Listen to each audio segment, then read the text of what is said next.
Hello everyone, how are you doing? This is MD Tech here with another quick tutorial. In today's tutorial, I'm going to show you guys how to restrict editing in a Microsoft Word document. So this should hopefully be a pretty straightforward process here, guys. And without further ado, let's go ahead and jump right into it. So all you have to do is select the File tab up in the top left, go down and select Info, and then on the right side, select the Protect Document button. And where it says Restrict Editing, control the types of changes others can make, go ahead and select that. And now on the right side, you can add different adjustments here. So if you want to enable formatting restrictions, limit formatting to selection of styles. Select the settings button here. If you want to limit the formatting to selection of styles, you can go ahead and customize that if you choose to do so. You can also enable or disable various other options here to allow auto formatting to override formatting restrictions, block theme or scheme switching, as well as block quick style set switching. So you can make any of these modifications here.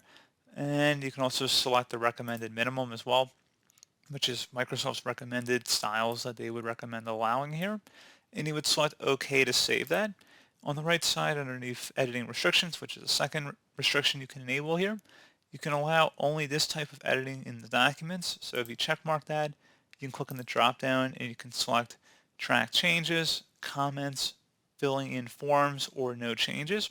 So very useful in certain situations in which you would need those options. And you can also set exceptions for certain users who are allowed to freely edit them. So if you have various groups on your computer, you can check mark inside the box here. You can also show different regions that the user can edit in. So if you had various parts of the Word document open, you could see that. And you can also click on more users here and actually add different users that have this exception. And you can also start enforcement whenever you want. So where it says yes, start protection, click on that. You could either do a password protection or user authentication.